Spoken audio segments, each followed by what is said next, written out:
The Crips, one of America's most notorious and violent gangs, have deep roots in Los Angeles dating back to as far as 1969.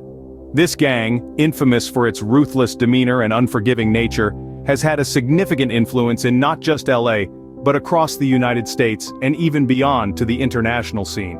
Now, let's delve deeper and explore the intricate details of what life is actually like for a member of the Crips. To fully understand the narrative, a brief history lesson is necessary.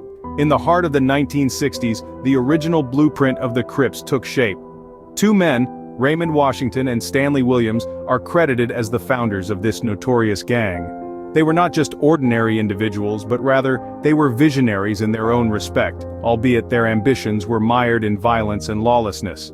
Before their collaboration, these two groups operated independently on the two polar sides of the sprawling metropolis of Los Angeles, the eastern and western zones. Life was not easy for the members. Survival was constantly at stake amidst an environment ridden with violence, rivalry, and territorial disputes. Yet, these young gang members found a sense of belonging, a twisted form of camaraderie in their respective groups. All of this would change in 1969. In 1969, a pivotal year, amid escalating gang violence, Washington and Williams decided to join forces. The union was strategic, a means to find strength in numbers, to solidify their power, and to better combat the rival gangs that threatened their existence. This amalgamation brought together young members, some even as young as 17 years, from both groups under one banner. This, however, raises an important question. What led to the surge in gang activity during the 50s and 60s? The answer lies in the socio-political climate of the time.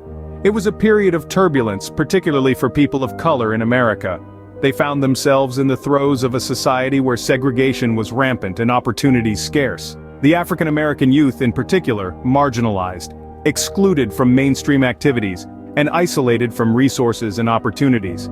In their desperation and struggle against the societal prejudices, they formed their own groups. What started as groups for companionship and support against the harsh realities of societal exclusion, eventually metamorphosed into gangs. Economic conditions played a crucial role. The hardship brought on by unemployment and poverty, coupled with the lack of opportunities, led to a rise in crime. The environment was ripe and provided fertile ground for the formation of gangs. The youth, hardened by life's trials, found solace and power in numbers, resulting in the growth of gangs like the Crips. Tracing back the roots of the Crips, it becomes evident that it is not merely an organization of crime, but a complex, layered entity born out of societal issues of racism, segregation, and poverty.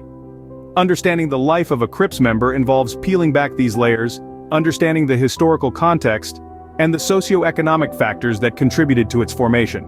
African American youth, excluded from mainstream activities, formed their own groups. Economic hardship exacerbated by unemployment and poverty fueled a rise in crime, providing fertile ground for gang formation. Now, about the color blue. This distinctive hue became synonymous with the Crips, thanks to a founding member named Buddha. His penchant for blue attire, including Levi's jeans, shirts, and suspenders, earned him respect. Tragically, Buddha's life was cut short in 1973, but his legacy lived on through the adoption of the blue bandana as a symbol of Crips solidarity. In the late 1970s, the Crips expanded their criminal enterprises, splintering into numerous sub-gangs.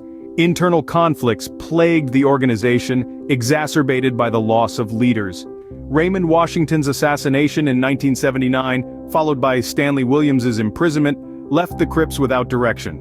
Williams, convicted of multiple murders, faced the death penalty, signaling a tumultuous era for the gang. Yet the 1980s brought prosperity through crack cocaine.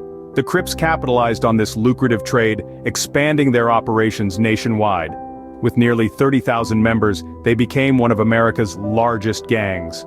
Notorious for joyriding, vandalism, robbery, and other illicit activities, the Crips dominated the underworld. Today, the Crips remain active in drug trafficking and firearms trade, while continuing their legacy of criminality. Among their ranks are notable figures like Snoop Dogg, a revered rapper and member of the Rollin' 20s Crips.